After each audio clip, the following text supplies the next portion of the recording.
Welcome to the Motorhome Matt podcast. I'm Keith Gooden. And I'm Motorhome Matt. I ask the stupid questions, and Motorhome Matt Sims, he is the expert. Oh, that's very kind of you, Keith. Well, there must be a reason that I'm here, and I know what it is. It's to pick me nose and look after your ducks.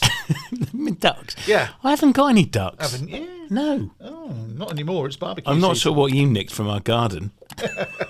You live in that mansion, don't you, up on the big hill? I heard you talking about it in the last podcast. What a view. Do you know what the view is from mine? No. A wheelie bin. Well, it's better than the barred window that you used to look at. Well, that's very true. Nothing like the Grey Bar Hotel, eh? All right, then, let's get into it. The news in today's podcast. You're back from Suffolk and mildly, seriously injured. I am. You mustn't make me laugh today because, I am struggling to breathe a bit. I broke a rib. Yes, I heard. Somebody Stupidity. finally, got sick and tired of you, did they? And Yeah. roughed you up. Darren lost it. You were roughed up by the toilet cassette mafia. I told you, don't make me laugh. Yeah, not quite. I fell out the back of the trailer, and my foot got stuck on a windbreak pole, and I went headfirst into the ground. Yeah, of course you did. 11 o'clock at night after the pub's shut, was it? No. It was mid-afternoon, and my arm went up into my chest wearing my watch, and it hit my rib cage and crack. Yeah. Oh, terrible. Yeah. Ambulanced away. I tell you what, I want to say thank you again. I've already done this on social media, but genuinely I meant it. To the medical team at the Norfolk Showground, they were phenomenal. And the Warner's show organisers were just superb. Penny, to Mark on security, and to Darren, who looked after all the exhibitors. All the organs? Brilliant. He looks after the organs, my organs. I thought you cracked your ribs. Yeah, I did. Luckily, didn't puncture a lung. Scratched one, I think. Did it really? Wow. How are you feeling today? Breathless, and on painkillers, so anything could happen. Well, Bridget Bardot made a career out of it, so you be as breathless as you like. Well, here he is. Oh, we won a trophy, and you found it. I did. You might recall, if you were listening to an earlier podcast, that we had still won a trophy, but Matt couldn't find it. I lost it. It was in the back room. Had loads of lipstick all over it. He's finally admitted to having it now. It was buried in my office in a box under a pile of paperwork. Was it? There it is. Look at it, gleaming. It's lovely. What's the award for then? Best haircut. Is it? Well, you must have won that because... Yeah, no, the UK Enterprise Awards 2023, the best leisure vehicle podcast of the year. And that's not one you send £100 off for and they just send you a trophy in exchange? £300. Was it £300? No, I believe it's a genuine award. Is it? How good is that? Shall we put it in there for the camera to see? Let's put it there. Yeah, if you're on YouTube, there it is. It's real. We've got it. Don't drop it. Yeah, don't Very pleased with that. That's the second award we've won. That's good, isn't it? That's fantastic. Yeah. Multi-award winners. That's good. We are now, yeah. Let's talk about some of the other news. A big story which has broken, as we record this in the last 24 hours, is the Court of Appeal have come back about that camping that's been going on, or lack of it, on Dartmoor. Can you just outline what the background was? Yeah, on that so one, Alex Darwell owns a big piece of Dartmoor. And went to the High Court and managed to change a very historic ruling that wild camping was permitted on Dartmoor, with now his land. We must say unusually. The law as it applied on Dartmoor was different from most of the rest of the country. Yes, and so he removed that right to roam and the ability to wild camp. Well, he didn't remove it. He went to court and the judgment went in his favour. True, okay. Yeah. And now it has been appealed against, and the appeal was upheld by the appeal judges. So what does that mean for people who want to go up onto Dartmoor now? Well, it means you can once again wild camp in the true sense, which is arriving on foot or horseback with a backpack and a tent, and at sundown pitching your tent, and at sunrise packing up your tent, and most importantly leaving no trace. Leave no trace. Yeah. So unfortunately for us in a motorhome, it makes no difference at all.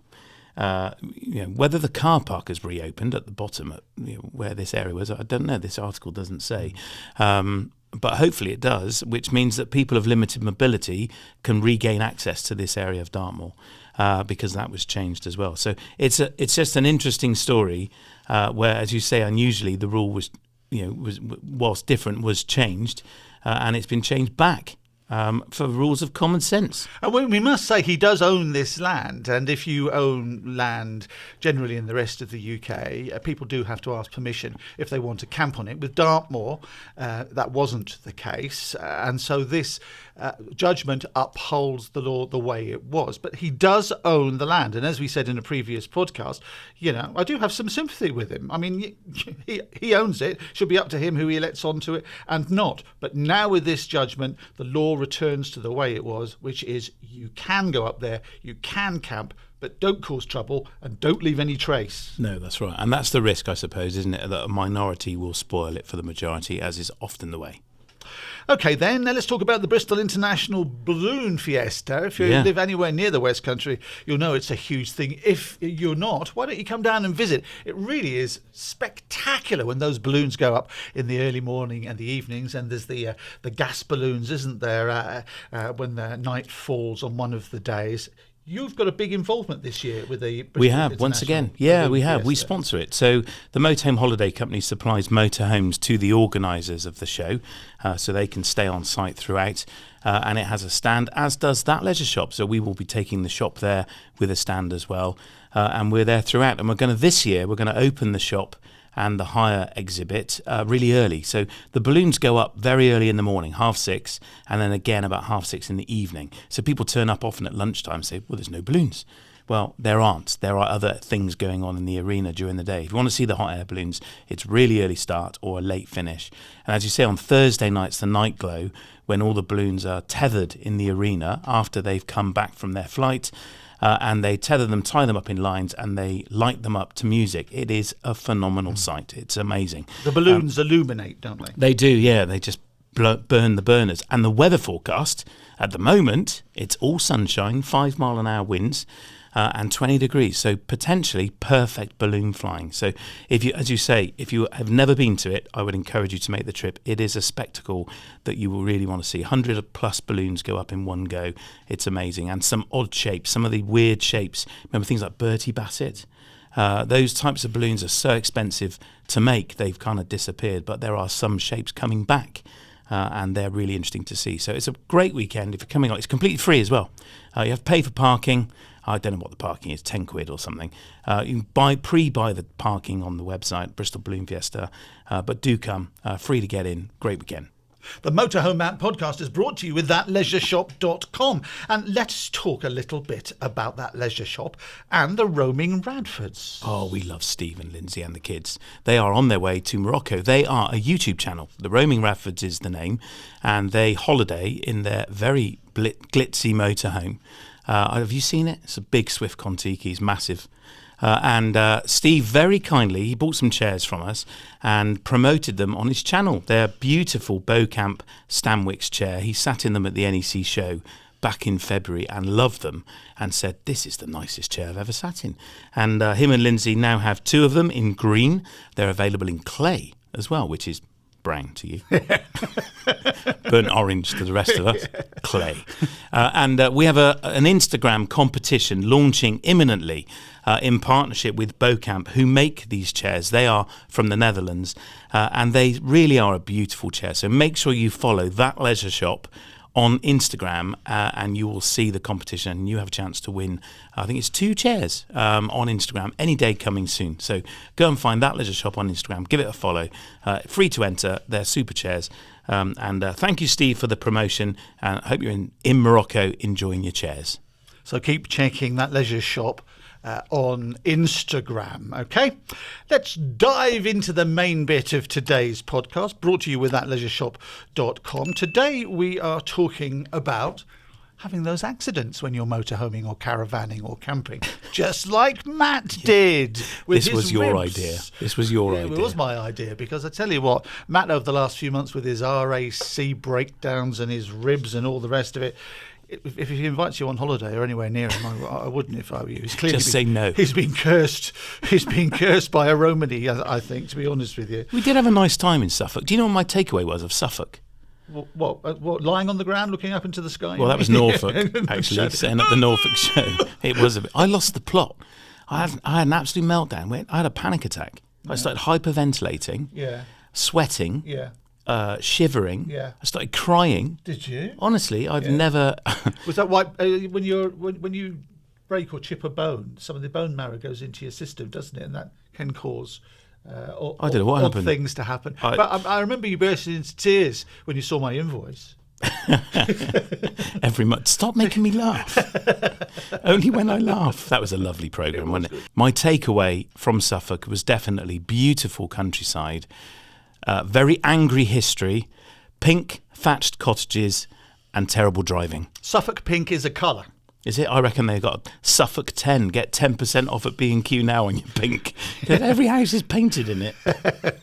Suffolk pink is a colour. Yeah. Is it really? Yes, it is absolutely 100%. All the big paint companies do it. Right. It was beautiful. But we just seem to spend history nicking each other's castles. So each other's what? Castles. That's what I thought you said. So anyway, let's talk about when you go on your holiday in your prized vehicle or your caravan or camping, and what should you do to have enough stuff in the first aid kit in case a little accident does happen to you or a member of the family. Well, true. I mean, Jude and I were talking about this because we then went from the Norfolk show and travelled around Suffolk, and we were chatting about the impact of me being injured and unable to drive. Whilst Jude can drive and would drive our motorhome, if we were in a great big motorhome, she wouldn't. Not round some of the lanes we were in. But no joke as well. If you crack a rib or something like that, as you know, it's very painful. And excruciating. You can't do that twisty movement, and you do a lot of that when you're driving. And also just raising your feet to operate the pedals as well. Well, I was okay. I could rest my arm on the armrest, and I had full mobility. The only challenge I had was getting it into reverse because it was quite stiff. But thankfully, we didn't do that very often. But it did raise the conversation. And then you said to me, gosh, were you able to go off on holiday in the motorhome okay? And so we thought, right, actually, what should you do to prepare for a holiday and in the eventuality that you're taken ill? And so here we are. So we've done a quick checklist. Let's fly through it, shall we? It's quite a long list. One of the interesting things was breakdown cover. What cover do you have from a breakdown service or indeed your insurer in the event that you break down, not the vehicle? Because obviously, we've talked about a lot about the RAC and the AA and breakdown services. They're covering the vehicle. But what about me? So I actually asked them, if a driver is taken ill and the passenger cannot drive, would you, the insurer or the breakdown service, recover the vehicle and take the passengers home? It's not a breakdown of the vehicle after all, so would this qualify? And the RAC responded. Thank you to Paul for your response. Paul's the CEO, my new best friend. He says, yes, all our policies offer this solution to support as long as no one else in the party can drive. We would need to see a medical certificate to say the main driver is not fit to drive. It would still be covered. It is an additional benefit to RAC members. So what he's saying is that if you've got your cracked or your broken rib and you can't drive and somebody else in your party can drive, they've got to drive the van, and if they're not insured, you've got to get him insured. But if nobody is there who can drive the van, then they want to see a medical certificate, which means you're going to have to go to A&E or see a doctor and get a certificate. So it's not as straightforward as yes, is it? No. Yes, we'll take you home. No, but I was taken off in an ambulance, and the paramedics that treated me filled out this massive A3 sheet. I was like colouring in by numbers. It was huge. Yeah. And I presume that would suffice because it had my condition, my reaction and my state of, Yeah, but the RAC will want to see. That's right. Take a picture and email it to them. I'm just saying. Caravan Guard responded as well. They're the insurers. All our policies include UK breakdown as standard. Within this, we provide injured driver cover. If a driver is injured during a journey and unable to drive, and there's no one qualified to drive the motorhome, we will either recover the motorhome or provide and pay for a driver to take the motorhome and the people in it to your intended destination. A medical certificate may be requested from us. So broadly the same as RAC, but check your insurance. That's the key. Yeah, but they'll send a chauffeur. I thought that was great. Yes, my lady. So I guess for them, it's about sending, just a driver that will drive your vehicle. And what did the AA have to say then? They said if you're the driver of your vehicle is unexpectedly taken ill during a journey and nobody else can drive, for you to complete the journey, we may be prepared to make our National Recovery Service available. May be prepared. Yeah.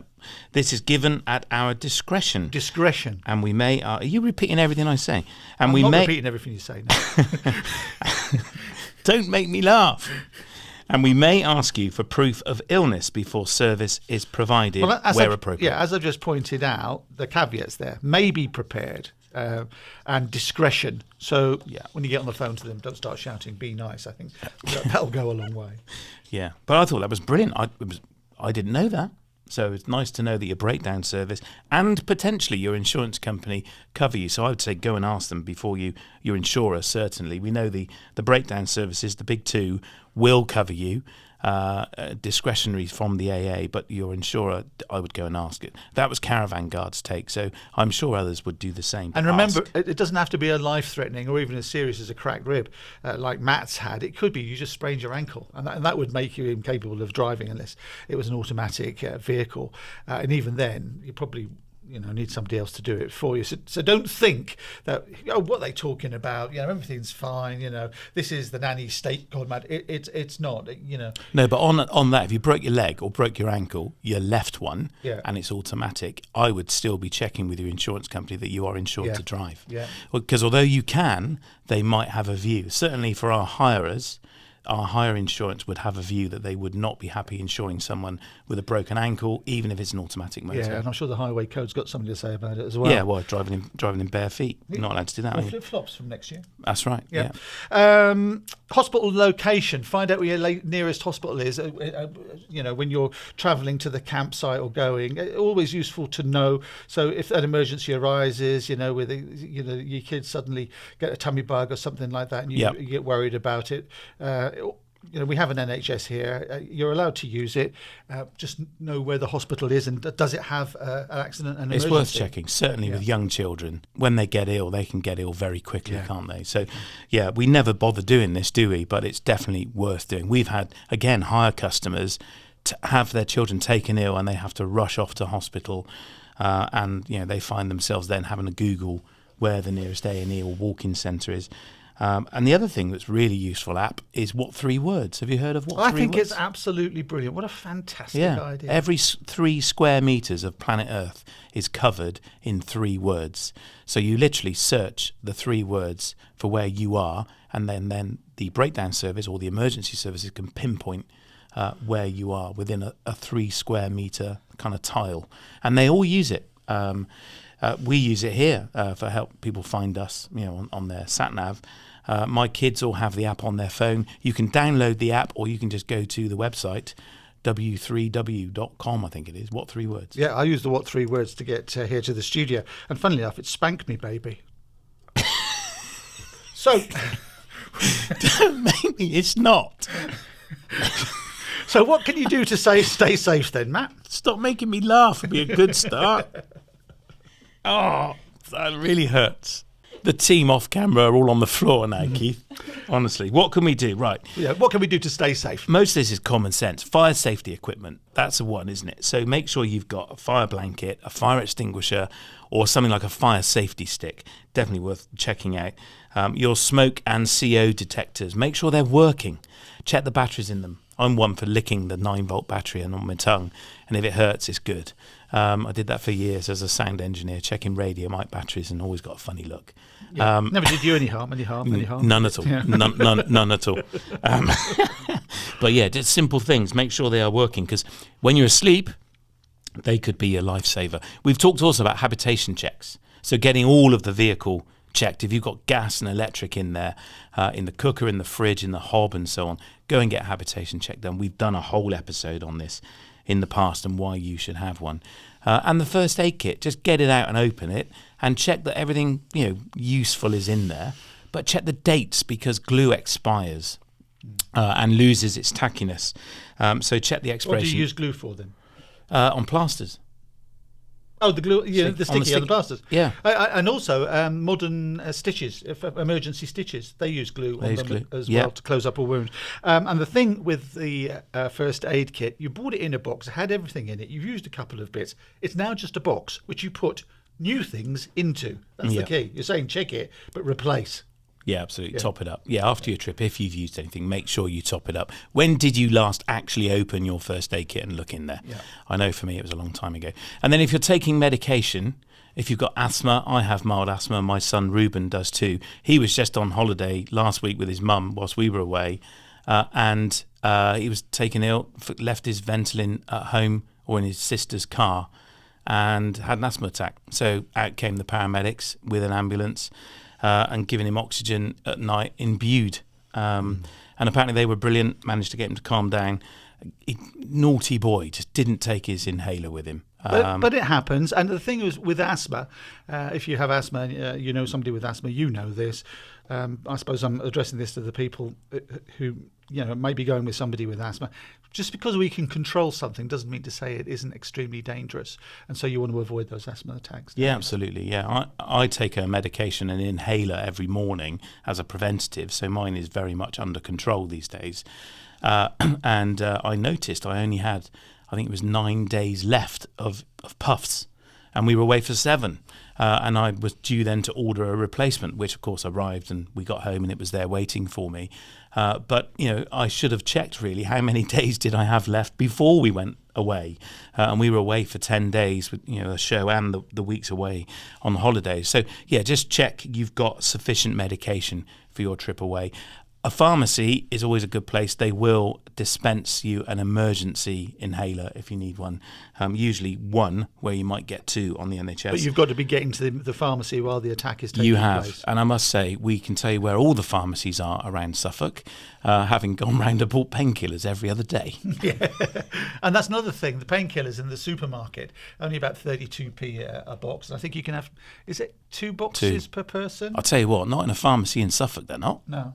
Like £5. That's right, but in the supermarket by the checkout, I bought some their own brand ibuprofen the other day. 32 pence a box of ibuprofen. 16. Yeah. Oh, I was taking ibuprofen. Were you? In fact, I was taking ibuprofen. I take ibuprofen. It's much better. Ibuprofen. Yeah. It's like falling down the stairs, isn't it? You're at the top of the stairs, then you fall down. Ibuprofen. Yeah, you would. Yeah, with you sort of. Ibuprofen, you first 2 steps and you sort of try and stand up, but your ribs are cracked, so and then you start going again. Stop it, honestly. So I was taking ibuprofen and codeine, at night. I was. And then during the day, ibuprofen and paracetamol. Yes, every 2 hours. No, 6 a day. I wasn't going mad. You can, and you can do that with kids. There are side effects, you know. You can do that with kids as well, So you've got to be careful. The Calpol and the liquid ibuprofen. You can give them. That works wonders. It works wonders. Okay then, trip hazards. I mentioned the nanny state a little bit earlier, and people say, "Oh, people put that yellow tape on." I know there's a step there. Mm-hmm. Yeah, until you fall over it. Trip hazards, it's a big deal, isn't it, as you can tell us? Yeah, absolutely, yeah. I mean, this was a windbreak that blew over as I was walking out the trailer and my foot got stuck on it. So my upper body continued in the trajectory I'd originally intended for my feet as well, and they didn't want to join it. So, yeah, just be mindful. It's so easy, isn't it, just to trip over the entrance step or have something on the floor, the dog on the floor. I mean, we've got an Adria twin, which is not a huge motorhome, and we took Reg with us, and, he can be a trip hazard in the motorhome if he moves and you don't notice. So just be really mindful of that. Bed steps as well, getting up into bed. It's really easy to trip and fall into bed, literally, but it's what you hit on the way there that's the problem. And you were talking a couple of podcasts ago about not coiling up your power lead and putting it under or by the motorhome so it doesn't generate a magnetic field. And that's a trip hazard. Generate heat. Yeah, that's a trip hazard, isn't it? But even guy ropes. Maddie was telling me yesterday she was away herself last month and in a tent with green guy ropes. They look really nice till it gets dark and you're on grass. Green guy ropes on green grass. What could possibly go wrong? Well, needless to say, several people tripped over a tent. So, it's the obvious stuff, really. Fairy lights, now I see people dressing up their awnings and you think, really? And we were on a campsite. It was so funny. This guy putting his awning out. He wound out his Fiamma awning all the way, so it was nearly touching the floor. And I'm thinking, all you've done there is bend the arms, get the legs out. And then his wife decided to get one of the camping chairs out, and she was on her knees. The chair was upside down, trying to open this chair. There's a knack to opening a camping chair, and it was calamity. I wish I'd filmed it, and we had Jordan put it to some sort of Benny Hill music. It was classic. And then they started dressing everything with fairy lights. It's like, for goodness sake, you're on holiday, just sit down. But you could see them. Well, at night, it was like Blackpool Illuminations. It was brilliant. Yeah, they had the awning tie-down straps up, and all lit up. It was beautiful. Yeah, a lot of people forget about the countryside. Even people who live in semi-rural areas, when it gets dark, it really does get dark. Yeah, it was where we were was very dark. Yeah. And then when you're travelling, make sure you secure everything as well, because we're talking about you tripping over stuff, but it's being mindful of stuff flying around in the van. If in an accident would be terrible. But remember, you have to secure the dog. There are rules around travelling with pets. We've done an episode on this before. They have to be clipped into a seatbelt or secured to a anchor point. I know a few people who use CPAP machines for sleep apnea. That's where people's breathing blocks, and they hold their breath, and that wakes them up, and then they start breathing again. And normally they have these machines to regulate their breathing. So you've got one of these machines, and you're on a campsite. Are they pluggable, inable? I mean, a lot of them work off the mains or of a 12L. Can you depend on them? Are they pluggable, inable? Yeah. When you're asleep and depending on it, can you depend on the power of the campsite? Yeah, well, that's a good question. And it's something I get asked a lot. Increasing number of people are using a CPAP machine because they are a game changer for their sleep. If you're on a hookup, yes, easy. You might, though, need to think about an extension lead because there isn't always a 3-pin socket next to the bed. Where you can plug it in. There are 12-volt CPAP machines, but they do draw quite a lot of power, so you might need to make sure you've got strong batteries to cope with it. Ideally, lithium. Our hire fleet don't have lithium batteries in, and they can flatten the battery quite quickly. So we encourage people, if they need a CPAP machine, that they get onto a campsite with an electric hookup. So that would be my advice. It's the Motorhome Matt podcast, brought to you with thatleisureshop.com. After Matt's accident in which he's cracked his ribs while he was motorhoming, which is going through some of the things which you need to pay attention to if you're going away at all in the next few weeks. The next one on the list, let people know where you are, especially if travelling alone or you're off-grid. Why? Well, what if something happened to you? What are you going to do? I remember friends of mine went off on a motorbike.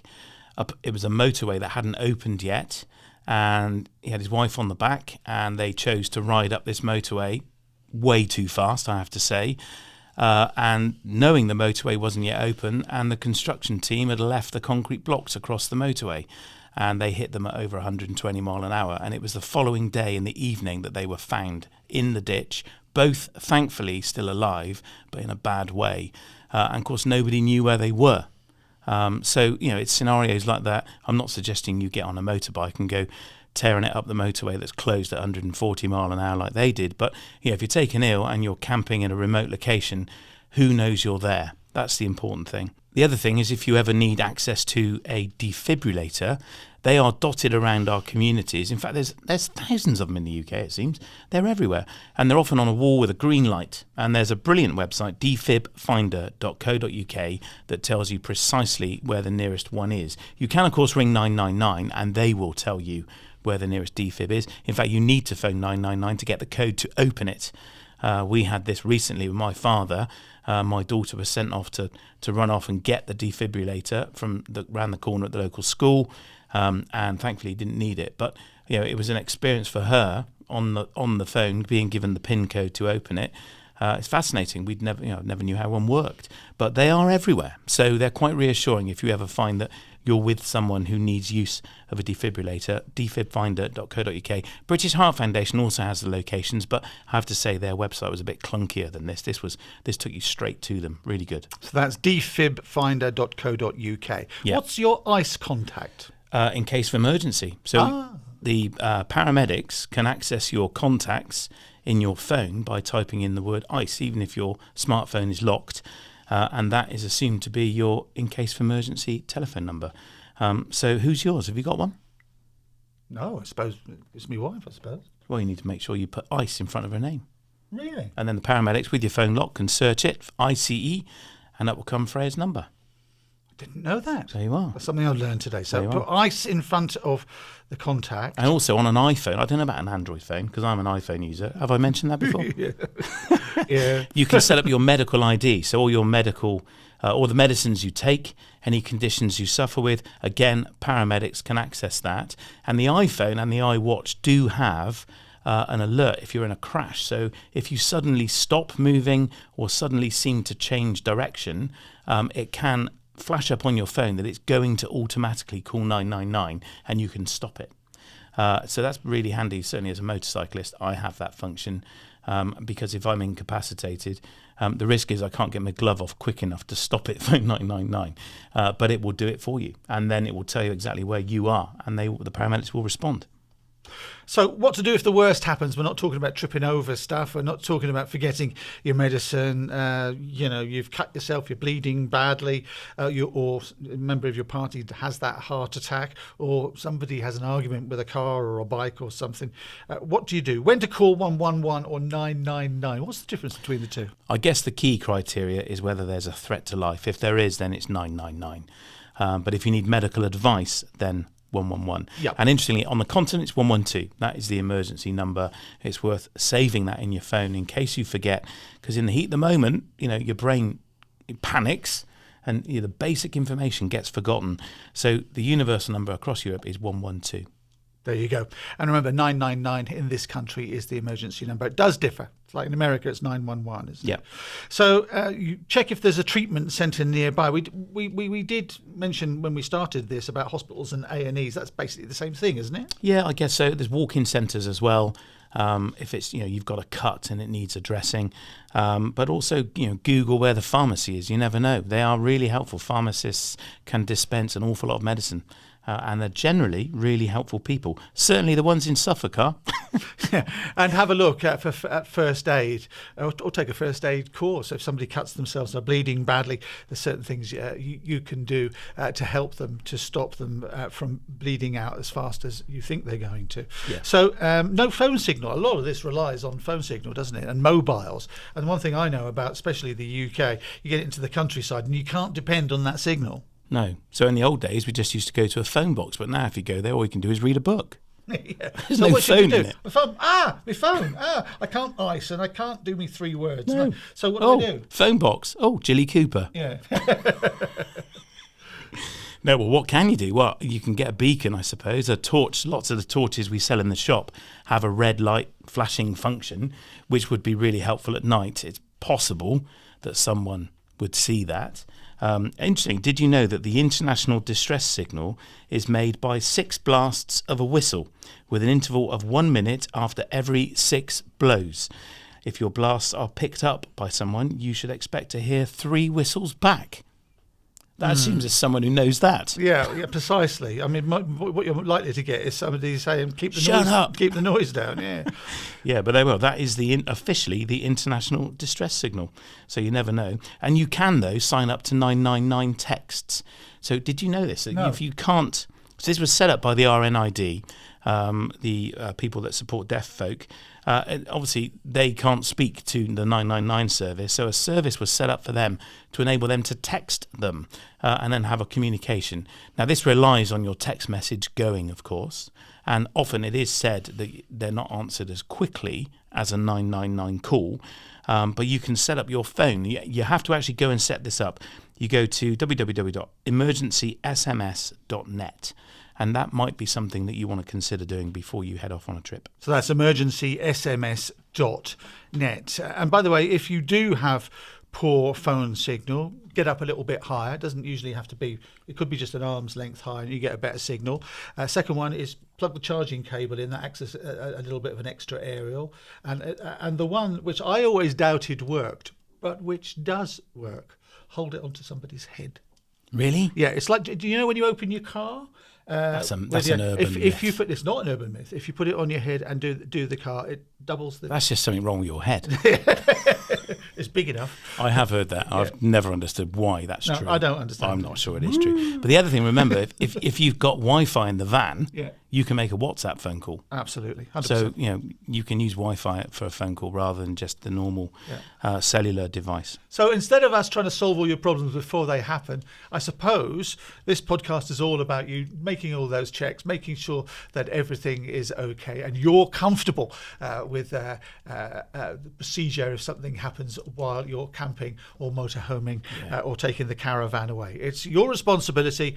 We're just offering you a few little twists and turns. But if we haven't mentioned something, if you know something or something which has worked for you in the past, please get in touch and let us know. Yeah, we'd love to know.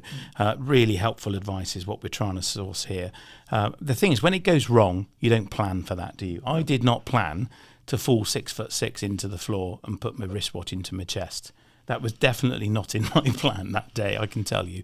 And if you asked me to plan that, I'd refuse. And so then it was about, right, how are we going to cope with this going forward? And of course, we had a packet of ibuprofen with us. Wasn't going to be enough. But it helped. It took the edge off it. Yeah, it did, yeah. They wouldn't actually give me ibuprofen, the medics, because I said I was asthmatic. So they gave me paracetamol, but I've taken ibuprofen for years, so it's not an issue. But it is common sense, mostly common sense, and just taking a moment just to think, right, if something went wrong, have I got the resources available to me to help me sort it? Remember, most accidents that happen are just a series of related events, and sometimes unrelated as well. Well, there you go. I hope that's been of use to you. Final one, check your insurance policy, because as we pointed out before, your insurers could cover some of those emergencies without you knowing it. It's the Motorhome Map podcast, brought to you with thatleisureshop.com. One of my favourite parts of the podcast is when we deal with what you've got to ask. Listener queries. Q&A. Yes, I'm decided to go Radio 4 on this one from now on. Listener queries. Listener queries. Let's look into your listener queries. Terribly posh, really. I don't think you'll cut the grade. First of all, I've got Paul Martin, who's a key account manager. He is. He's key account manager at for Thetford. toilet chemical disposal. He's not asking us a question. Can you just do the background on this one? Yeah, so we recently did an episode, Can I Empty My Toilet Cassette into my mains connected sewer toilet at home? Does that make sense? Yes. So I come home. I did this. We came back from Suffolk and got the toilet cassette out and was just about able to carry it. It's half full, poured it down the toilet. And as I was doing it, I thought, we were using Thetford toilet chemical, actually. And Paul came to mind. I'm sure he'd be delighted to know. I'm thinking of him as I'm looking at our poo and wee from the week, from the day before anyway. And Thetford have commented, because the question came up is, can I pour the chemical into the main sewer? And the water company said, no. Yeah, they did. So Paul said, I can only comment on Thetford toilet additives. Fair enough. Providing the instructions are followed with the correct amount of additive and water prior to using the cassette, then yes, when the tank needs emptying, it is okay to pour down a drain connected to the main sewer. So he says drain, but I mean your toilet. The key there is it's sewer. You're not pouring it down the grey drain. It's going down the toilet into the waste sewer, the main sewer. Yep. So there you are. Thetford say using their chemical, if it's mixed with water, and bear in mind our toilet cassette was half full. So we were actually using the sachets rather than the liquid. One sachet, half a tank of water. Some of it was wee, some of it was water from the flush. It's very diluted. And Thetford's view is that's absolutely fine to pour down the sewer. What Wessex Water now do with that content of the sewer, totally out of my control. Yes. That's the issue, isn't it? I won't mention anything. We mentioned that in this part of the podcast because a lot of you have been asking about this. It's a bit of a bone of a contention. John Gow is in Bracknell. As a terminally ill disabled person, it's difficult finding a van that ticks some essentials. Is there a podcast you've done on motorhomes designed for disabled people with mobility difficulties? Yeah, there certainly is, John. Yeah, episode 61, actually, was our wheelchair accessible and adapted motorhomes episode. with the lovely people from Coach Built. So Kate joined us and gave us a bit of a tour of a Swift motorhome that they'd adapted. It was amazing, wasn't it? It was, and in that podcast you'll find all the details as to what your VAT status will be and what you're entitled to. We won't go through the whole list now, but it is all in that podcast. Did you say podcast number 61? 61. Yeah, and it's on YouTube as well. So if you search Motorhome Matt on YouTube and search wheelchair, I'm sure you'll find it. But we actually met a customer of theirs, or it was actually a prospective customer, wasn't it? She was coming out of the motorhome in her wheelchair, and gosh, she was lovely, wasn't she? She was over the moon. She said it's the most impressive thing she'd ever seen. So definitely go and check it out if you're a wheelchair user. Certainly an episode to check out, and check out Coach Built GB as well. Yeah, and that podcast, by the way, the video one is one which gives you a lot of extra information. You can see what you're going to be getting and what they can do, and it really is quite remarkable. Tom Kane is in Southampton. Hi, Matt. Just tuned in to your essentials for your motorhome video. It's very informative and helpful. I'm a complete newbie to motorhomes and I've just picked up my first. I've got a Peugeot Eldis AutoQuest 140, 2006 model. I was thinking about coating the underside of the floor with a sealant or paint to prevent potential rot, as it's made of plywood. Is this recommended or counterproductive? Also, is there anything to look out for when owning your first motorhome? Well, top tip there, Tom. And first thing I'd say is get a damp inspection done of that floor. It is made of wood. It's of an age when motorhomes were made of wooden construction, which of course keeps the water in. So I would go and get a damp check professionally done, and assuming it is dry, then yes, I think coating it is probably a very good idea. There are manufacturers of much newer motorhomes that now insist on this every year. Death lefts are one. In fact, the paint that they issue the dealership has a barcode, and it gets scanned to prove that you actually had the motorhome treated, which maintains the warranty. And I would continue getting damp checks as the first owner of a motorhome. Habitation check and damp check every year, really important for your safety, and also making sure if there is a problem in the motorhome, you spot it early. Really important. Damp, it can be the biggest enemy of a motorhome, and it can be stopped if found early enough. David Wookie's in Amesbury. Just changed my motorhome to a transit-based one. Looking to get some mirror protection for the wing mirrors and can't find any on Amazon. Do you sell them or know where I can get them, says David? So yeah, we do sell them actually at thatleisureshop.com. Interestingly, the Ford Transit mirror guards or mirror protectors have become very difficult to get hold of. We've got loads more coming into stock. The Fiat ones are back in stock. It must be something to do with plastic and the availability of it. I don't know. But the Ford Transit ones have become very hard to find. That is true. But we have white ones and black ones coming back into stock. So keep an eye on thatleisureshop.com and you'll be able to get some there. But my other tip on the mirror protection is go for the padded one. That you can buy one which is just a clip-on cover. They tend to only be for the Fiat Ducato, Citroen Relay or Peugeot Boxer because they're all the same mirror. They're often chrome and they're very glitzy and they look lovely, but they don't offer any real protection. They're also much cheaper, £45 mark, whereas the ones that protect the mirror are padded and they have some absorption kind of capability, and you are looking at £100 plus. I think ours are just over £100. But replacing the mirror costs? Replacing a mirror, if it's a Fiat mirror, you're looking at £300 or £400. So yeah, an expensive altercation, shall we say? Yeah, and you know, it's that when you're going down the narrow road and two people are passing and everybody's doing what they should do, and you just forget about the mirrors, and that's that, you know, and then your heart sinks. Oh, no. Yeah, well, you can either plant it into a wall or a tree, or the classic is the disused signpost where the sign's gone, but the metal post is still in the hedge. I've had that happen. Boy, it makes a noise. Happened to me once where the mirror hit it so hard it folded in and then smashed the quarter light. Oh. So then my passenger got covered in glass. That was exciting.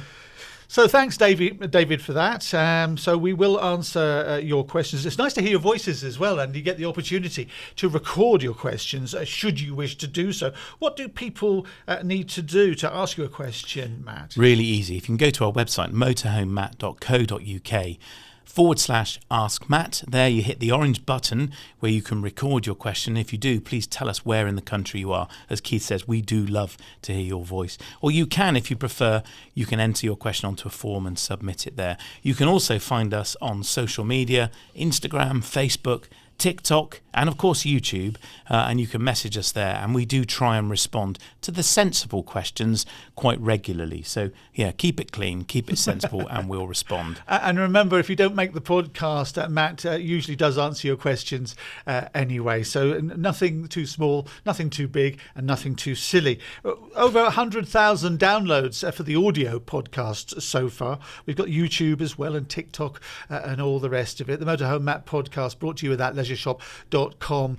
And of course, we're always looking for partners for the Motorhome Matt podcast, because we're talking directly to your customers. What can people do? Dealers and retailers. Yeah, well, if you've got a product or a brand that you'd like to give some exposure to our fantastic growing audience, you can find out more at our website, motorhomematt.co.uk. We'd love to hear from you. Absolutely. Apple and Spotify? Yeah, you can find us there, and there on both of those platforms you can leave us a review. We ask, in fact, if you would do two things. If you would leave us a review on Apple and Spotify, and then share the podcast with a friend. If you were to refer it to one person and help grow the audience, you never know, they might find it helpful too.